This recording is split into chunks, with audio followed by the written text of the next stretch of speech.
Hello students, biodiversity and conservation. जैसे आप देख सकते हो नन्हे मुन्ने प्यारे से ये बर्ड्स हैं और ये छोटे मोटे ऑर्गेनिजम्स हैं। तो ये सब जो है ये हमारे बायोडाइवर्सिटी है। और ये भी आ रहा है एक ऊपर से यूँ करके आपको देख रहा है अच्छे से। तो ये सब हमारे बायोडाइवर्सिटी है और ये है हमारा चैप्टर नंबर 15 और इसका वन शॉट लेके मैं आ गई हूँ आपके सामने। तो इसका देखते हैं हम कि बायोडाइवर्सिटी एंड कंजर्वेशन चैप्टर में क्या रखा है हमारे लिए। ठीक है, तो सबसे पहले बायोडाइवर्सिटी एंड कंजर्वेशन। तो पहले जानते हैं बायोडाइवर्सिटी है क्या। So biodiversity is a term refers to totality of gene species ecosystem of a region. एक पर्टिकुलर एरिया का टोटल जीन, जितने जीन्स अवेलेबल हैं वो सारा, और सारे स्पीसीज और एक एरिया का इकोसिस्टम। तो जितने लिविंग मैटर है एक पर्टिकुलर एरिया में सबको ले लो, वो सारा बायोडाइवर्सिटी कहलाता है। ठीक है, तो इसमें प्लांट्स भी आ गए, एनिमल्स भी आ गए, माइक्रोब्स भी आ गए, डिकम्पोजर्स हैं, सारे सारे आ जाएंगे इसके अंदर। ठीक है बच्चों। नाउ ये जो बायोडाइवर्सिटी टर्म है, this was coined by Edward Wilson. Edward Wilson ji ने कॉइन किया है ये बायोडाइवर्सिटी को, टर्म को, है ना। एंड बायोडाइवर्सिटी को जो है वो तीन वेज में देखा जा सकता है, तीन वेज में पढ़ा जा सकता है। जैसे मैंने कहा वैरायटी ऑफ ऑर्गेनिज्म हो गए, है ना। तो तीन हिसाब से आप उसमें वैरायटी को पढ़ सकते हो। जैसे एक है जेनेटिक डाइवर्सिटी। जेनेटिक डाइवर्सिटी में वेरिएशन एट जेनेटिक लेवल, या देख रहे हो diversity available at genetic level. तो मतलब जेनेटिक लेवल पे क्या, जैसे कि सबसे अच्छे एग्जांपल है एक मेडिसिनल प्लांट है रॉल्फिया वोमेटोरिया। अब ये हिमालयन रेंज में पाया जाता है ये प्लांट, और ये एक केमिकल प्रोड्यूस करता है रेज़ापाइन। ठीक है, अब रेज़ापाइन जो है ये प्रोड्यूस तो ये करता है, लेकिन हर रेज़ापाइन की क्वांटिटी क्वालिटी अलग अलग होती है। तो क्यों? तो है डिफरेंस एट जेनेटिक लेवल तभी तो रॉल्फिया जैसे कि ये रेज़ापाइन प्रोड्यूस करता है, मेडिसिनल वैल्यू है इसकी, लेकिन क्वांटिटी एंड क्वालिटी दोनों का जो डिफरेंस है रॉल्फिया टू रॉल्फिया वेरी करता है। तो डिफरेंस क्यों भाई, जब एक ही प्लांट है, हर तरह से एक ही केमिकल बना रहा है, तो हर चीज़ सेम होना चाहिए, डिफरेंस क्यों आ रहा है ऐसा। दूसरा आप देखो 50,000 स्ट्रेन ऑफ राइस अवेलेबल है, 1000 वेराइटीज़ ऑफ मैंगो अवेलेबल है, लेकिन हम इन सबको क्या बोलते हैं, मैंगो बोलते हैं, हाँ राइस बोलते हैं। वैरायटी भले कितने हो, लेकिन हम इन सबको मतलब उसी स्पीसीज़ के नाम से बुलाते हैं। तो आपस में ही इनकी जितनी वैरायटी है, तो it is variety at genetic level. है तो एक ही स्पीसीज़ पर जेनेटिक लेवल में फिर भी वैरायटी डिफरेंस होने वाला। Then come species diversity. Species diversity में जैसे कि एक सिंगल एनिमल जैसे कि फ्रॉग, अलग अलग डिफरेंस जो है, there is different species of a single animal like frog. अब फ्रॉग के कितनी वेराइटीज आती हैं ना। तो एक ही different species of single animal like frog, तो ये आ गया species diver, like variety of species. आप इसको यूं भी ले सकते हो, वेराइटी ऑफ स्पीसीज प्रेजेंट, तरह तरह के various species present in an area, ये भी ले सकते हो। And third is ecological diversity, जहाँ डाइवर्सिटी इन द इकोसिस्टम, जैसे कि पूरे अर्थ पे कितनी वेराइटीज ऑफ इकोसिस्टम है, डेजर्ट है, रेन फॉरेस्ट है, mangrove, coral reef, wetland, estuaries, अलग अलग तरह के डाइवर्सिटीज जो हैं वो अवेलेबल हैं इस पे। ठीक है, तो इस तरीके से देयर आर 3 डिफरेंट एरियाज या लेवल्स जिस पे डाइवर्सिटी अवेलेबल हो सकती है। आपको एग्जाम में भी दे सकते हैं कि देयर आर इतने वेराइटीज़ ऑफ गुआवा, इतने वेराइटीज़ ऑफ वीट, तो उसको क्या बोलोगे नो, तो चूज़ कर लेना। Now how many species are there on earth. इससे पहले यहाँ पे थोड़ा बहुत ये भी दिया हुआ है, वेस्टर्न घाट्स और ईस्टर्न घाट्स में भी नंबर ऑफ स्पीसीज डिफरेंट हैं, तो वो सब पढ़ लेना बेटा आप लोग, है ना। देन अर्थ पे कितने स्पीसीज़ हैं और कितने इंडिया में है। तो according to IUCN 2004, 1.5 million of plant and animal are in our biosphere, more than that. लेकिन रॉबर्ट में ने बताया था कि 7 मिलियंस है ना, and more than 70% of all the species recorded are animal, all plant बाइस। ये फैक्चुअल इन्फॉर्मेशन ये रटना है बस आप लोगों को। क्या रटना है?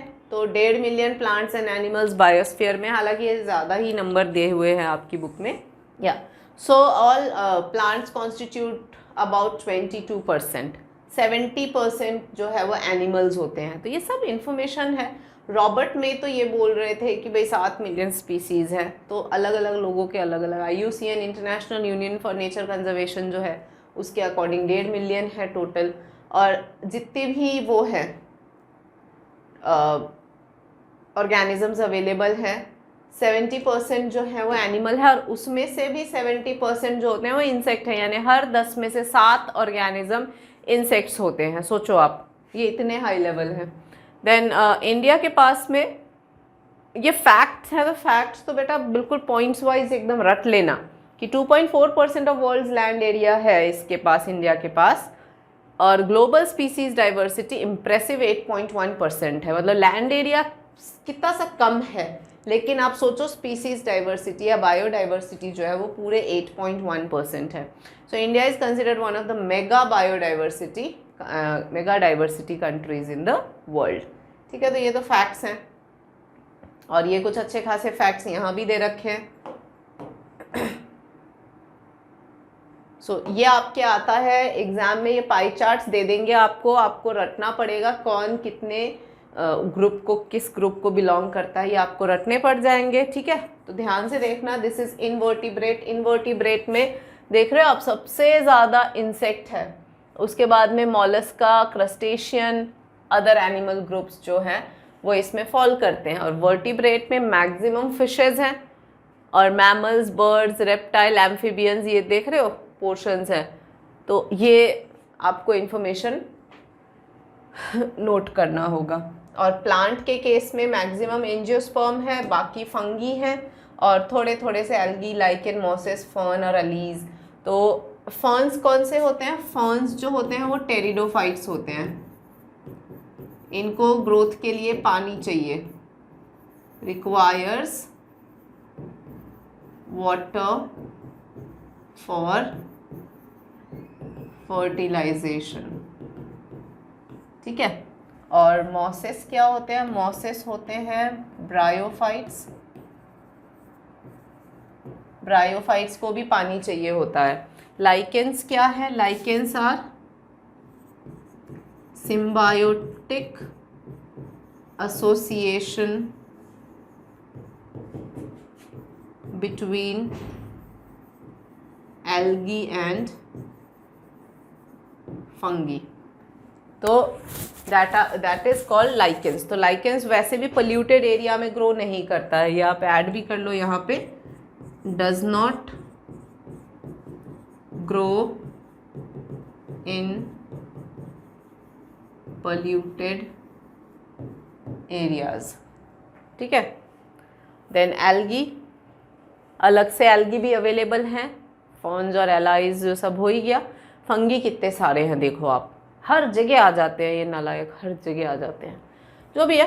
तो ये तो हो गए आपके फर्न्स एंड एलाइज। तो ये ग्लोबल बायोडाइवर्सिटी का रिप्रेजेंटेशन है, and it also shows the proportionate number of species of major taxa. जो main group of plants and animals हैं उनका आपको ये प्रोपोर्शनेट नंबर जो है वो दिखा रखा है। ठीक है बच्चों, तो ये लर्न कर लेना किसका कितना डिस्ट्रीब्यूशन है, क्योंकि ये आपको ज़रूर से वो पूछेंगे, कोई भी पाई चार्ट दे देंगे और ये सब चीज़ें हटा देंगे और आपको पूछेंगे आप फिल करो कि कौन सा क्या है। ठीक है, या कौन सा उतना है तो क्यों है। डिस्ट्रीब्यूशन में भी तो ये पूछ सकते हैं ना कि किसकी डिस्ट्रीब्यूशन इतनी ज़्यादा है, या इंसेक्ट की डिस्ट्रीब्यूशन इतनी ज़्यादा क्यों है, ये भी आपको पूछा जा सकता है। तो क्या बोलोगे? यही बोल सकते हो ना कि इंसेक्ट के सर्वाइवल के लिए स्पेशल कंडीशंस इतनी रिक्वायर्ड नहीं होती हैं एंड ऑल दैट। तो रिप्रोडक्शन के लिए ज़्यादा तामझाम लफड़े नहीं हैं, ऑफ स्प्रिंग्स ज़्यादा प्रोड्यूस करते हैं, यही सब समझ आता है इनका ज़्यादा डिस्ट्रीब्यूशन देख के। क्यों?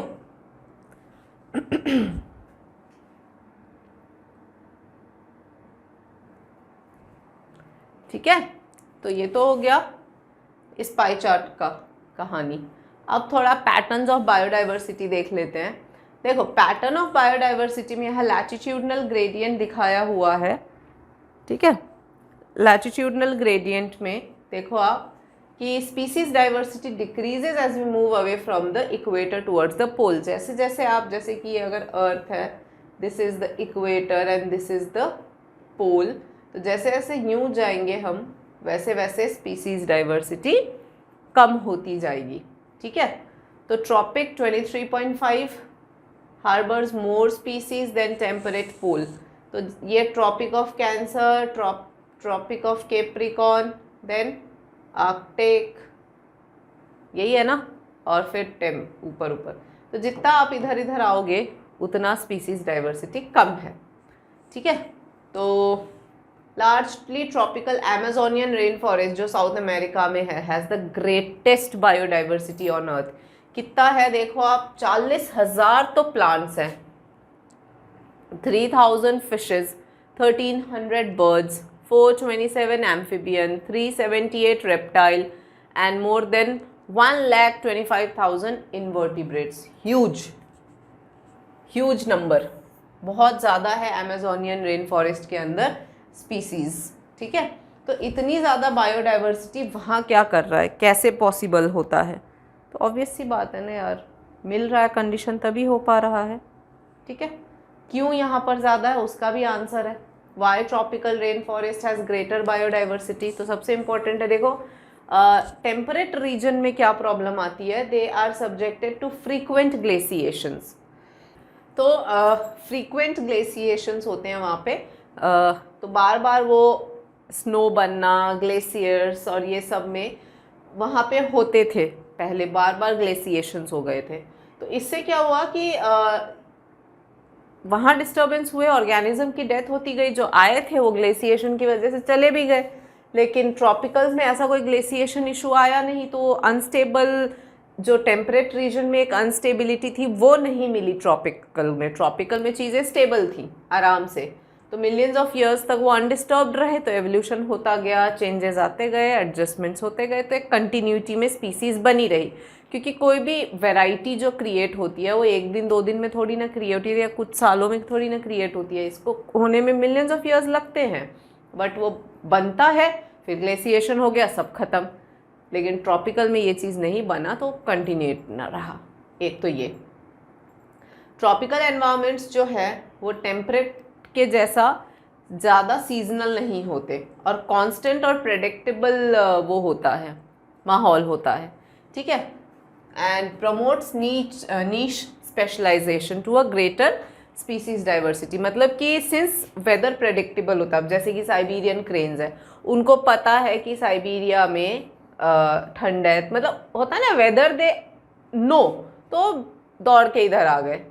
तो ट्रॉपिकल का भी सीज़न अपने को पता है, जैसे हमारा, चलो साइबेरियन क्रेन तो दूर की बात है, अपने को पता है जैसे कि India is a tropical country, तो अपने को पता है यहाँ पर जैन फेब में सर्दी होनी है, मार्च से थोड़ी गर्मी धीरे धीरे स्टार्ट होता है, अप्रैल मई जून फुल ऑन गर्मी, फिर जुलाई अगस्त थोड़ी अच्छी खासी बारिश हो गई, फिर सितंबर ऑटम सीज़न हल्का गर्म ही रहता है, सितंबर अक्टूबर, और फिर नवंबर से थोड़ी थोड़ी हल्की हल्की ठंड चालू हो जाती है। तो ये प्रेडिक्टेबल है, पता है। अब इसमें प्लस माइनस बहुत ही मामूली, सर्दी कम पड़ गई, कभी कभी गर्मी कम पड़ गया, कभी बारिश ज़्यादा हुई, कभी बारिश कम, बट होता तो है। तो इससे क्या है, नीश स्पेशलाइजेशन, यानी किसी को कहीं रहना है तो एक जगह फिक्स कर सकता है, क्योंकि पता है कब क्या होने वाला है। तो एक तो ये, then there is more solar energy available in tropic which contribute to higher productivity. यहाँ हायर प्रोडक्टिविटी से मतलब है फोटोसिंथेसिस, ठीक है, कि सोलर एनर्जी ज़्यादा होने से फोटोसिंथेसिस ज़्यादा होता है, फोटोसिंथेसिस ज़्यादा हुआ तो प्लांट प्रोडक्टिविटी बढ़ी, प्लांट प्रोडक्टिविटी ज़्यादा होता गया तो जितना हेल्दी प्लांट रहेगा तो उससे उसके ऊपर डिपेंडेंट होने वाले जितने ऑर्गेनिज्म हैं वो भी हेल्दी होंगे, सिंपल, ठीक है। नाउ सबसे इम्पॉर्टेंट इस चैप्टर का जो जान जिसे मैं बोल सकती हूँ वो है ये चैप्टर, ये कॉन्सेप्ट, ठीक है। So the concept is species area relationship, ठीक है। ये दिया था अलेक्जेंडर वॉन हम्बोल्ट ने उन्होंने ऑब्जर्व किया था कि within a region species richness increased with increasing explored area but only up to a limit. उन्होंने ये कहा था कि जब किसी एरिया को एक्सप्लोर करो और जितना ज़्यादा आप एरिया एक्सप्लोर करोगे उतना ज़्यादा वो स्पीसीज रिचनेस बढ़ता जाएगा। लेकिन ऐसा नहीं है कि एरिया इंक्रीज करते गए तो बढ़ता गया, नो, एक लिमिट होती है, उस लिमिट तक ही वो इंक्रीज करेगा, फिर आगे वो इंक्रीज नहीं करेगा।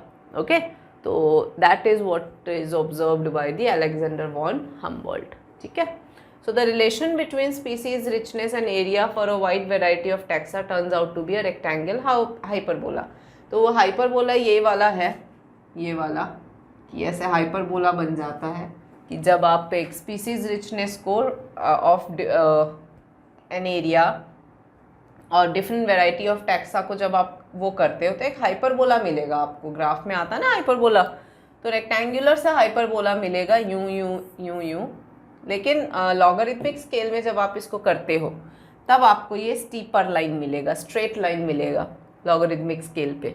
ठीक है, तो इसको इसीलिए उन्होंने मतलब स्पीसीज उसको इन्होंने s = CAZ किया था, a⁻Z, बट इसको लॉग स्केल में जब इन्होंने डिस्क्राइब किया तो ये आ गया इसका log s = log c + z log a।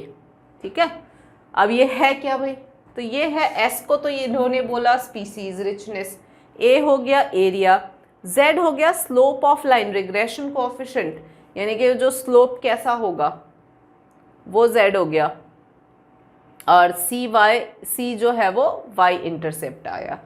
तो ऐसे करके ये मैथमेटिकल एक्सप्रेशन है ऑफ दिस फॉर्मूला। ठीक है, और मैथमेटिकली ये इनके इंटरप्रिटेशंस हैं जो आपको लिखना है। मेनली आपको इसमें से क्या समझना है, मेनली आपको इसमें से ये समझना है कि जितना एरिया एक्सप्लोर करोगे उतना स्टीपर होगा, और जितना कम एरिया उतना ये नीचे रहेगा। That's it, that's the main thing जो आपको समझना है। ठीक है, और ये फॉर्मूला बिल्कुल रट के जाना है, बहुत ज़्यादा इम्पॉर्टेंट है। इसमें थोड़ा सा और ध्यान रखना, इसमें आपकी वैल्यूज़ दिए हुए हैं बच्चों। ठीक है, let me just shift it this side. इसमें क्या है, इन्होंने अलग अलग values for different organisms they रखे हैं, तो वो वैल्यूज़ का क्या मतलब होता है जब इनकी वैल्यूज़ जब आप पढ़ते हो, जैसे कि z लाइन की वैल्यू 0.1 से z लाइन की वैल्यू, z की जो वैल्यू है ना वो 0.1 to 0.2 तक जा सकती है ऑफ टैक्सोनॉमिक ग्रुप, वेदर मतलब मान लो कोई पर्टिकुलर एरिया है, ठीक है, जैसे कि प्लांट्स इन ब्रिटेन, मान लो मैंने सिर्फ ये लिया, सिर्फ ब्रिटेन का मैंने प्लांट्स देखा, तो उसका z जो है वैल्यू वो इतना जाएगा। क्यों इतना जा रहा है, क्योंकि आपने सिर्फ ब्रिटेन को देखा है। या फिर बर्ड्स इन कैलिफोर्निया, तो आपने सिर्फ एक एरिया लिया है और उस एरिया का सिर्फ देख रहे हो, इसीलिए आपका ये वैल्यू इस रेंज में रहेगा। लेकिन आपने इन्हीं चीज़ों का पूरे कॉन्टिनेंट में स्प्रेड कर दिया, ठीक है, जैसे कि z वैल्यू जो है पूरे कॉन्टिनेंट में जब आप स्प्रेड करोगे तो 0.6 से 1.2 तक भी ये जा सकता है, और स्लोप और स्टीप हो जाएगा। जैसे कि फ्रूगीवोरस बर्ड, फ्रूट खाने वाले जो बर्ड्स होते हैं, फ्रूगीवोरस बर्ड्स को अगर आप लेते हो, है ना, इन ट्रॉपिकल रीजन, तो आपने पूरा ट्रॉपिकल रीजन को यूज़ किया है, तो आप पूरा ट्रॉपिकल रीजन लेते हो। सिर्फ मान लो अगर frugivorous birds of one particular area होता तो ये वैल्यू बहुत नीचे जाती, लेकिन सिर्फ पूरा ट्रॉपिकल एरिया ले लिया है तो ये इस रेंज तक जाएगा। ठीक है, ये है, तो z की वैल्यू ऐसे निकाली जाती है बच्चों, और z की वैल्यू इतनी इम्पोर्टेंट होती है। अब देख रहे हो आप, ये वैल्यू इतनी कम थी क्योंकि एरिया कम था यहाँ पर, और ये वैल्यू यहाँ से यहाँ भाग गया क्योंकि एरिया बढ़ा दिया। तो ये बहुत इम्पॉर्टेंट है समझना आपको। ठीक है बच्चों, this is like utmost important, तो ये बहुत ध्यान से आपको याद रखना है। Next, next is community with more species generally, importance of species diversity to ecosystem. Ecosystem के लिए स्पीसीज डाइवर्सिटी का क्या वो होता है, तो इसके लिए आपके अलग अलग साइंटिस्ट ने, अलग अलग इकोलॉजिस्ट्स ने बहुत अच्छे एग्जाम्पल्स दिए हैं। ये बता रहे हैं कि community with more species generally tends to be more stable. ये जितना बायोडाइवर्सिटी अवेलेबल होगा उतना वो पर्टिकुलर इकोसिस्टम स्टेबल रहेगा, हेल्दी रहेगा। ये है stable community should not show much variation in productivity from year to year. It must be resistant to, resilient to occasional disturbances जैसे natural या man made। मतलब जैसे कि एक एरिया में भरपूर बायोडाइवर्सिटी है, कोई इशू नहीं है, ठीक है, तो ऐसे एरियाज मामूली एक्सटिंक्शन या मामूली जो चेंजेस आ जाते हैं उनको आराम से झेल जाते हैं।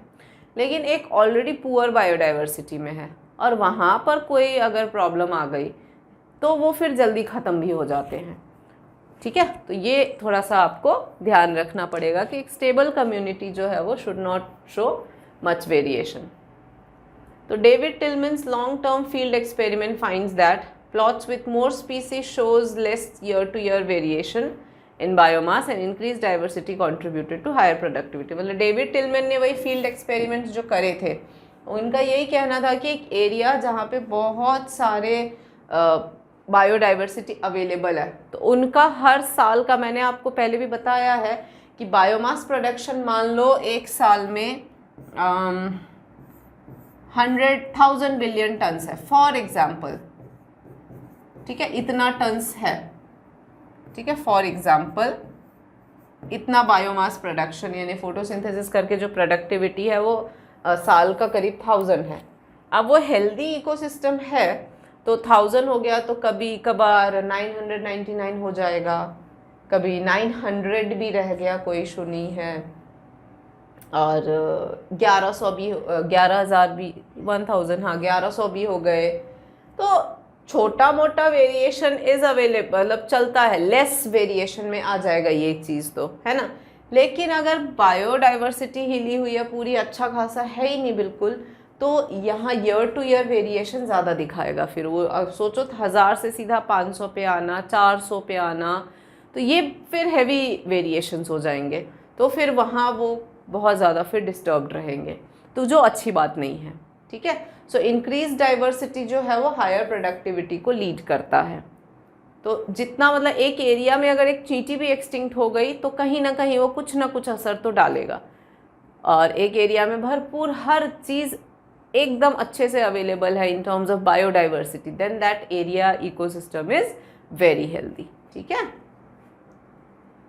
नेक्स्ट, अब लॉस ऑफ बायोडाइवर्सिटी। बायोडाइवर्सिटी को कैसे, बायोडाइवर्सिटी हमारी ख़त्म हो रही है। हालांकि इस चीज़ को इन्होंने थोड़ा एक और, लॉस ऑफ बायोडाइवर्सिटी जाने से पहले थोड़ा सा और मैं वो करती हूँ,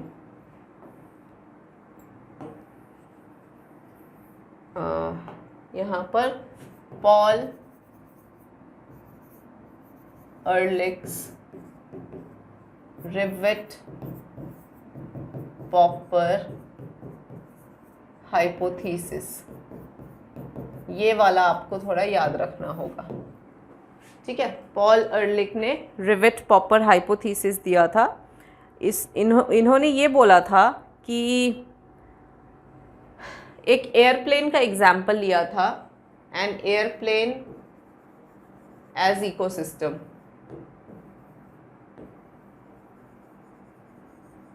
ठीक है, एयरप्लेन एज इकोसिस्टम लिया। तो अगर एयरप्लेन का सपोज मान लो आपने सीट कवर उठा लिए, या फिर ऊपर केबिन बैगेज रखने वाला जो डोर होता है वो टूट गया है, इस तरह की छोटी मोटी चीज़ें मान लो टूट जाती हैं, तो एक इकोसिस्टम पे असर तो आएगा, क्यों नहीं आएगा। वो खुला रहेगा तो गिरने का डर है, सामान उतने से दूर पे सामान रखना नहीं हो पाएगा एंड ऑल दैट। तो असर तो आते हैं, क्यों नहीं आते हैं, लेकिन मतलब वो असर ऐसे होते हैं कि ठीक है मैनेज कर लेंगे, हम इतनी दूर में सामान नहीं रखेंगे, तो असर आया बट मैनेजेबल आया ना, समझ रहे हो। लेकिन अगर एयरप्लेन का आप मैंने मेन इंजन या जो विंग है वहीं अगर उसमें खराबी आ गई तो फिर प्लेन उड़ाना मुश्किल हो जाएगा ना, समझ रहे हो। तो यही एक इकोसिस्टम की कहानी भी है। इकोसिस्टम में ऐसे छोटी मोटी ऑर्गेनिज्म एक्सटिंक्ट हो जाते हैं तो असर तो आएगा, क्यों नहीं आएगा, हर एक का अपना एक वैल्यू होता है तो असर तो बिल्कुल आएगा, बट ऐसा असर होता है कि ठीक है मैनेज कर लेंगे, अब नहीं है तो क्या करें, वो दिक्कत सह लेंगे, कर लेंगे समहाउ। लेकिन जब मेन स्पीसीज अगर एक्सटिंक्ट हो गए तो फिर पूरा फूड चेन हिलने का पूरा डर रहता है और गड़बड़ हो जाएगा फिर तो ये चीज़ जो है वो डेविड टिलमैन ने तो यही समझाया, उसी को थोड़ा दूसरे तरीके से पॉल अर्लिक ने अपने रिविट पॉपर हाइपोथेसिस में समझाया है, ठीक है। Now loss of biodiversity, the IUCN red list documents the extinction of 784 species, मतलब इतने सारे स्पीसीज के एक्सटिंक्शन का 2004 का डेटा है और अभी क्या है 2022 है, तो आप सोचो ऑलमोस्ट 18 ईयर्स हो चुके हैं। 18 ईयर्स में आपको नहीं लगता और भी ऑर्गेनिज्म जो है वो वर्ज ऑफ एक्सटिंक्शन पे आ चुके होंगे, या कितना डेटा चेंज होगा। तो यहाँ देखो ये कह रहा है कि डोडो जो मॉरिशियस में था, quagga in Africa, thylacine, Steller sea cow and Bali, Java और कैस्पियन के जो ये टाइगर के स्पीसीज थे, ठीक है। तो ये सब है, इसका आप क्वेगा लिख लेना। तो ये है बच्चों Steller sea cow, this is ई, सब एक्सटिंक्ट हो चुके हैं भैया। एंड बाली, जावा, कैस्पियन, ये टाइगर और बाकी और भी अभी वर्ज ऑफ एक्सटिंक्शन में जा रहे हैं। तो since the origin diversification of life on earth, there were 5 episodes of mass extinction of species and 6th extinction is in progress now. तो अभी तक in totality 5 episodes of mass extinction हो चुके हैं।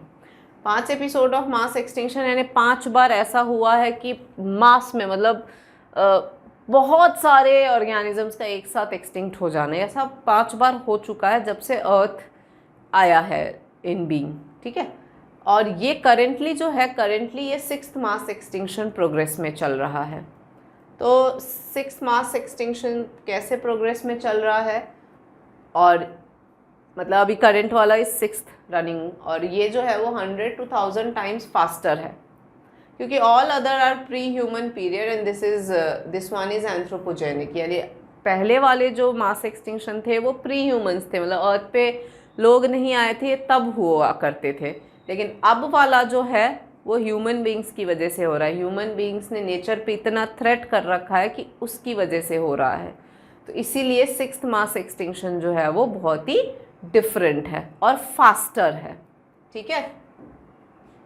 So now effect of biodiversity, अगर biodiversity इसी speed से ख़त्म होती रही तो क्या प्रॉब्लम आएगा। तो एक तो भैया प्लांट प्रोडक्शन नहीं होगा, जैसी प्लांट ही नहीं बनेंगे तो फिर बाकी जो प्लांट ने ही सपोर्ट कर रखा है पूरे अर्थ को वही नहीं, तो बाकी की चीज़ें कैसे होंगी। फिर lower resistance to environmental perturbation such as drought, यानी किसी भी तरह देख रहे हो आप सूखा वगैरह कितनी जल्दी आ जाएं, क्योंकि प्लांट नहीं रहेंगे तो बारिश कम आएगी, बारिश कम आएगी तो इस तरीके से बंजर ज़मीन बिल्कुल सूखा सूखा सूखा। And increase variability in ecosystem, अभी मैंने वेरिएबिलिटी की यहाँ पे बात करी थी ना इस जगह पे, कि जितना ज़्यादा ईयरली वेरिएशन आएगा उतना प्रॉब्लम आएगा। जैसे मैंने यहाँ पे आपको एग्जांपल दिया था ना अभी, just now I gave the example, for example मैंने 1000 दिया था, आपकी बार मैं 100 बिलियन टन्स लिख रही हूँ। इतना प्रोडक्शन मान लो होता है तो 100 की जगह 90 तक भी पहुँच रहा है, या 110 भी पहुँच रहा है, 120 भी पहुँच रहा है, तो वेरिएशन इतना ज़्यादा नहीं है। लेकिन 100 से सीधा 500 पे ड्रॉप हो गया तो फिर वो बहुत सारा वेरिएशन हो गया। तो इतना वेरिएशन अगर करेंगे तो गड़बड़ हो जाएगी, है ना। और इतने वेरिएशन से फिर इनका एनवायरमेंटल जो भी प्रॉब्लम्स हैं वो सब बढ़ती ही चली जाएंगी, और इस वजह से प्लांट प्रोडक्टिविटी पे असर आएगा। सो आएगा वाटर यूज़ पे असर आ जाएगा। पेस्ट एंड डिजीज़ साइकिल, अभी जैसे कि पेस्ट और डिजीज़ साइकिल एक सर्टन टाइम लिमिट के बाद आता है, पैंडेमिक एंडेमिक जो भी आते हैं सर्टन टाइम लिमिट के बाद आते हैं, बट ये सब अगर होने लग जाएगा तो वो चीज़ें बहुत जल्दी जल्दी जल्दी जल्दी आने लगेंगे, ठीक है।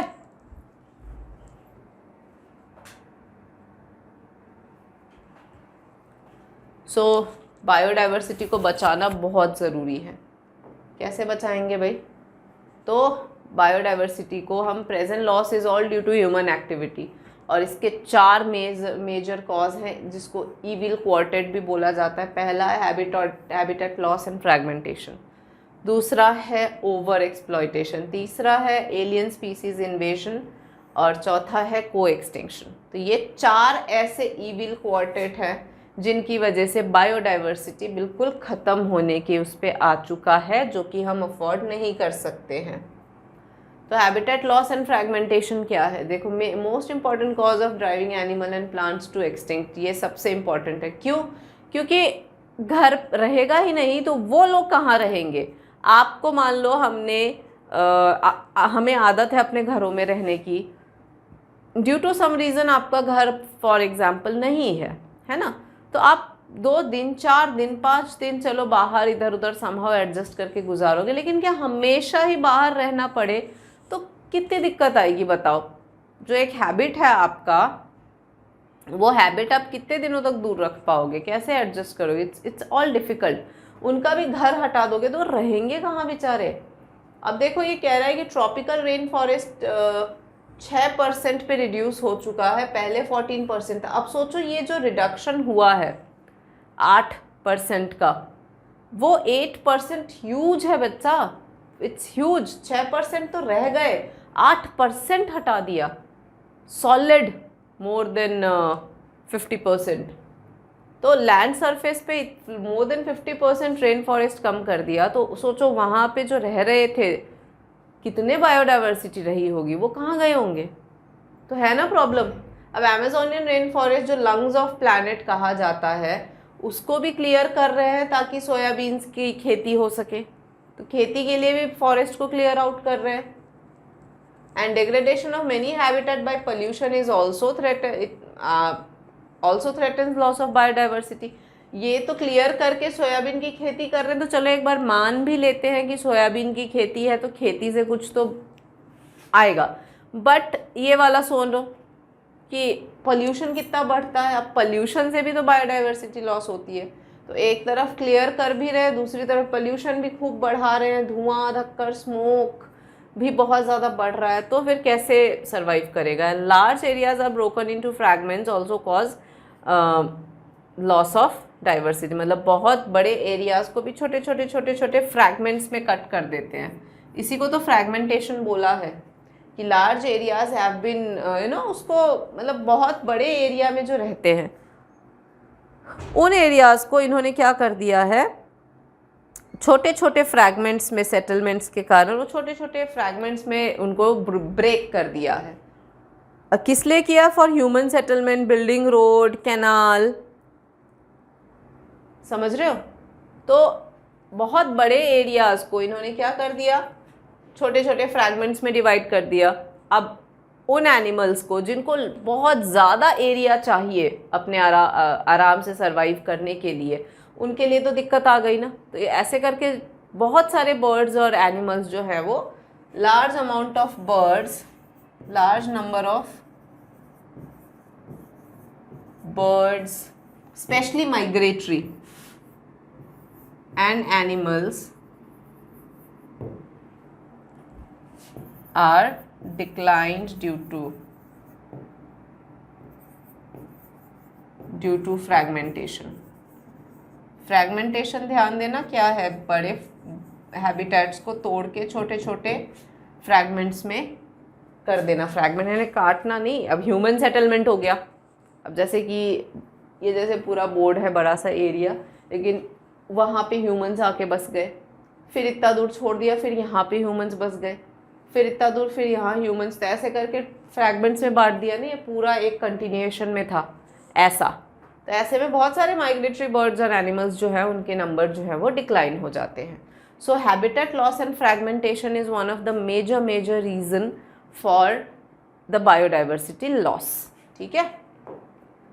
Then over exploitation. अब इसमें क्या है, नीड टर्न्स इनटू ग्रीड, यानी कि अब जो हमारी इच्छा है वो लालच बन चुका है, तब प्रॉब्लम आता है। क्योंकि 500 सालों में जो भी स्पीसीज एक्सटिंक्ट हुए, जैसे कि स्टीलर सी काउ, ये जो पैसेंजर पिजन थे, the Steller sea cow, passenger pigeon के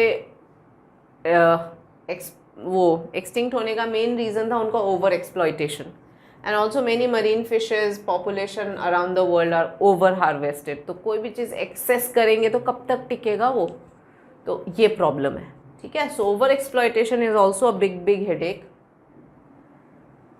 next, alien species invasion. The alien species became invasive and caused decline or extinction of indigenous species. जैसे कि Nile perch introduced into Lake Victoria in East Africa led to extinction of 200 species of cichlid fish in the lake.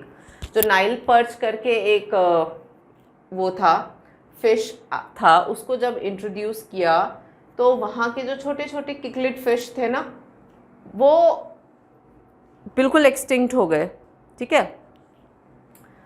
तो alien species invasion भी अच्छी बात नहीं है। Alien क्या है, जो वहाँ के नेटिव नहीं होते हैं। Aliens are what, who are not the native of a particular place, पर अगर वो आ गए तो उनकी वजह से। नाइल पर्च क्या है, it's a large predator fish. Nile perch is a large predator fish. तो इसको जब इंट्रोड्यूस कर दिया लेक विक्टोरिया में, तो वहाँ छोटे छोटे किकलिड फिशेज होते हैं, बड़े प्यारे से कलरफुल फिशेज होती हैं छोटी छोटी, वो 200 ख़त्म हो गए क्योंकि एलियन स्पीसीज की वजह से बेचारी सर्वाइव ही नहीं कर पाए। कैरेट ग्रास पार्थीनियम, ये लैंटाना एंड वाटर हायसिंथ, ये भी इंडिजिनस स्पीसीज के लिए कितने बड़े थ्रेट है। ये पार्थीनियम तो वो वीट के साथ आ गया था इंडिया में, अब इतनी स्पीड से फैलता है ये कि जिसकी कोई हद नहीं, और फिर प्रॉब्लम कॉज करता है, ठीक है। तो आइकॉर्निया वाटर हायसिंथ कितनी तेज़ी से फैलता है। जब आप आइकॉर्निया को देख लोगे ना पॉन्ड के ऊपर, तो आप बिलीव नहीं करोगे कि ये आइकॉर्न, मतलब यहाँ पे कोई ज़मीन है, मतलब यहाँ पे कोई पॉन्ड है। I went to one place जिसका मेन, मुझे कहीं जाना था और वहाँ पर मुझे बोला गया कि वो पॉन्ड है वहाँ पे, उस पॉन्ड के सीधे सामने the person where I had to go, उनका घर है, ऐसे हमें बोला गया।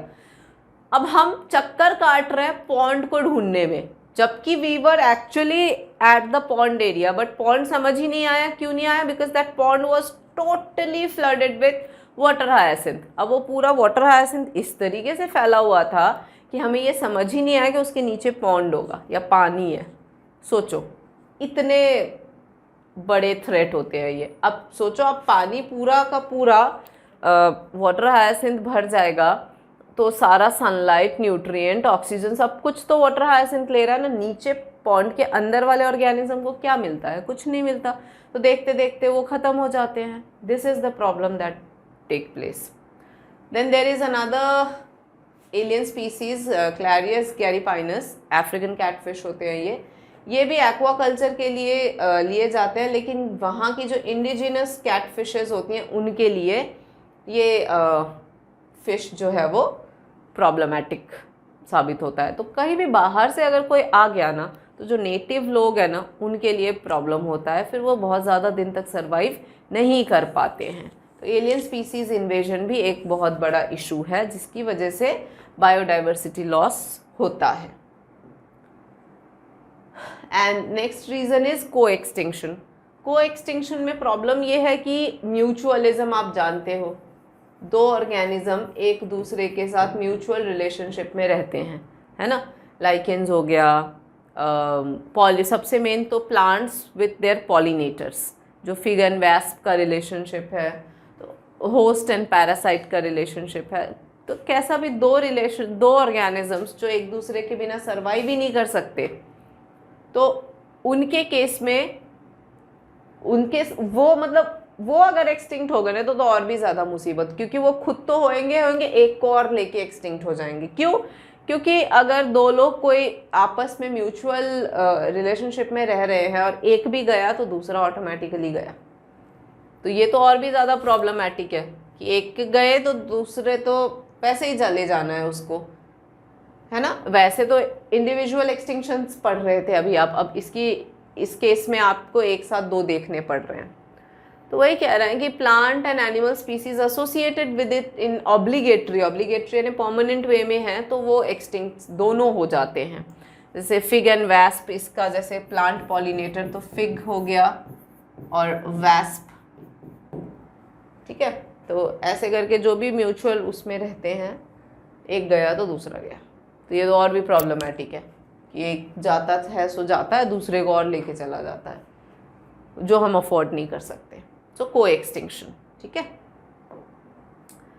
नाउ बायोडाइवर्सिटी को फिर आप कैसे कंजर्व करोगे, तो कैसे कंजर्व करोगे में 3 आर्ग्यूमेंट दे रखा है, या क्यों कंजर्व करना चाहिए, नॉट कैसे, क्यों। कैसे हम बाद में आएंगे, क्यों देखते हैं कि why should one conserve biodiversity. तो इसके 3 आर्ग्यूमेंट्स दिए हुए हैं, एक है नैरोली यूटिलिटेरियन, एक है ब्रॉडली, एक है एथिकल। नैरोली वाला तो मैं थोड़ा सा कहूँगी थोड़ा सा सेल्फिश अप्रोच है कि हमें ये भी मिलता है यहाँ से, अरे हमें ये भी मिलता है, अरे हमें ये भी मिलता है। सेल्फिश बोलो या ग्रीडी अप्रोच बोलो तो ठीक है, सेल्फिश अप्रोच है या ग्रीडीनेस है जो भी है, लेकिन उसकी वजह से हमारा एम है कि चलो अगर नहीं करेंगे तो फिर मिलेगा कहाँ से, तो ये अप्रोच के साथ ही है, लेकिन हम कंजर्व कर जाते हैं। ब्रॉड यूटिलिटेरियन में हम थोड़े से अब ऑब्वियसली ब्रॉडली सोच रहे हैं और इसके हम इकोसिस्टम सर्विसेज की बात करते हैं कि ये हमें इतना सारा इकोसिस्टम सर्विसेज दे रहा है, ये हमें फोटोसिंथेसिस करवा रहा है, एनवायरनमेंट को प्योरीफाई कर रहा है, रेन प्रोवाइड कराता है, इतने सारे रॉ मटेरियल्स दे रहा है, तो इतने सारे वो होते हैं इकोसिस्टम सर्विसेज हैं, तो वी शुड प्रोटेक्ट, तो ना ब्रॉड थोड़ा सा। और एथिकल में आ जाता है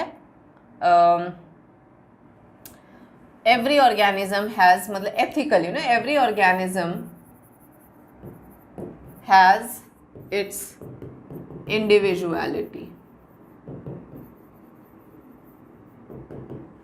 है ना। हर ऑर्गेनिज्म की एक अपनी इंडिविजुअलिटी होती है, अपनी एक इंट्रिंसिक वैल्यू होती है ना, मतलब उनको भी जीने का हक है, वो वाली चीज़, तो वो आ जाता है एथिकल के अंदर कि उनको भी जीने का हक है। They also are living beings, तो जैसे हम जी रहे हैं इस दुनिया में वैसे उनको भी जीने का हक है ना, ऑल दैट, तो वो एथिकल में आता है। तो कहने का मतलब ये है कि चाहे आप थोड़ा सा सेल्फिश बन के सोचें, चाहे आप ब्रॉड वे में सोचें कि नहीं यार इतने सारे सर्विसेज दे रहा है तो हमें तो कंजर्व करना ही चाहिए, समझ रहे हो। तो इतने सारे ऑप्शंस है हमारे पास, मतलब कंजर्व करने के इतने सारे रीजंस हैं हमारे को, तो we should conserve the biodiversity, ठीक है। अब आते हैं कैसे कंजर्व करेंगे।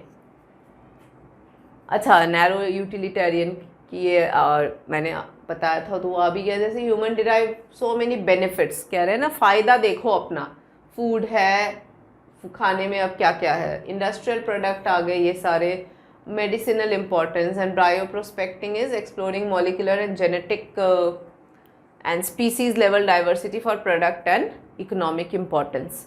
तो जब आप जेनेटिक और स्पीसीज लेवल पे चीज़ों को एक्सप्लोर करते हो ताकि आपको प्रोडक्ट मिल सके, तो आप बायोप्रोस्पेक्टिंग कर रहे हो। तो कुल मिला के ये थोड़ा सा सेल्फिश अप्रोच, सेल्फिश क्या मतलब, सामान चाहिए तो इनको प्रोटेक्ट करोगे तभी मिलेगा, नहीं तो नहीं मिलेगा, सीधा हिसाब है। देन ब्रॉडली यूटिलिटेरियन में मैंने कहा ना आपको थोड़ा सा ब्रॉड की, हमें ऑक्सीजन देता है, ये पॉलिनेशन करता है, एस्थेटिक प्लेजर है, ये सब सर्विसेज दे रहा है, तो हमें भी करना चाहिए protect. This is broad and ethical, जैसे मैंने कहा हर किसी को जीने का हक है। अब आते हैं कैसे कंजर्व करेंगे। तो भैया सबसे पहला कंजर्वेशन का तरीका है इन सिटू कंजर्वेशन। इन सिटू कंजर्वेशन में क्या है कि उनको उनके अपने असली घरों में ही रखो, लेकिन ऐसे एरिया को डिक्लेयर कर दो प्रोटेक्टेड एरिया और वहाँ किसी को जाने मत दो। तो जब हम ऐसा करते हैं then we are preventing them या प्रोटेक्टिंग देम। जैसे कि when we conserve and protect whole ecosystem, it's biodiversity, है ना। अब we save the entire forest to save the tiger, मतलब टाइगर को बचाने के लिए वो मान लो 50 मीटर में वो रहता है तो उतना को ही प्रोटेक्ट करें हम, ऐसा नहीं है, पूरे फॉरेस्ट को प्रोटेक्ट करो। तो on site, in Situ is on site conservation. तो उसमें आते हैं देखो बायोडाइवर्सिटी हॉटस्पॉट रीजन, जैसे कि जहाँ पे बहुत ज़्यादा स्पीसीज रिचनेस रहती है और हाई लेवल ऑफ एंडेमिज्म, यानी उस पर्टिकुलर एरिया का जो भी स्पीसीज है वो वहीं मिलता है, कहीं और नहीं मिलेगा आपको, तो इट इज़ बायोडाइवर्सिटी हॉटस्पॉट। और अपने पूरे वर्ल्ड में 34 हॉटस्पॉट्स हैं, जैसे वेस्टर्न घाट्स इन श्रीलंका, इंडो बर्मा जो एरिया है, हिमालयन रेंज है, ये सब ऐसे हॉटस्पॉट्स हैं जहाँ यहीं पाए जाने वाले जितने स्पीसीज हैं वो भरे पड़े हैं। तो इन एरियाज़ को फिर डिक्लेयर कर दो that they are protected areas, no one can go and poach और hunt over there.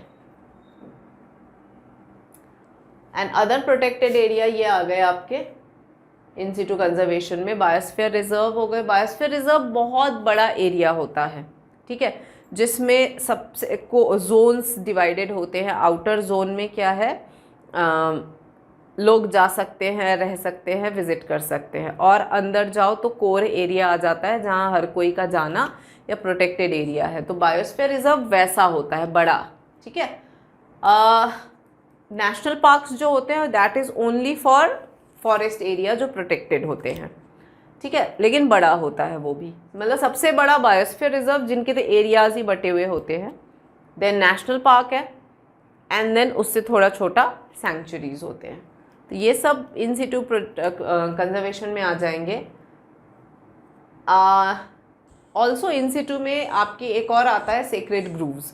Sacred grooves जो होते हैं ये वो फॉरेस्ट या वो वाइल्ड लाइफ होते हैं जो venerated and given total protection, मतलब ये पूजनीय माने जाते हैं ना, लोग उसकी पूजा टाइप करते हैं। या जैसे कि अरावली हिल्स राजस्थान माना जाता है कि देवी देवता एंड ऑल।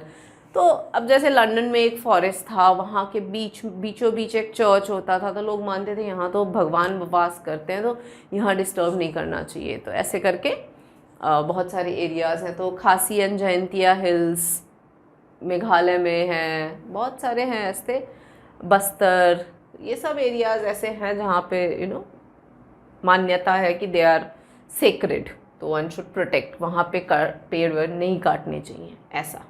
तो ये सब हो गए आपके in Situ on site conservation, यानी उनको उनकी जगह पे ही रहने दिया और प्रोटेक्ट करा, ठीक है। एंड एक्स सिटू कंजर्वेशन में क्या है, एक्स सिटू कंजर्वेशन में अवे फ्रॉम साइट, अब उनको वहाँ मत रखो, उनको कहीं सेफ जगह ले जाओ और वहाँ जाके प्रोटेक्ट करो, तब कहलाया एक्स सिटू कंजर्वेशन।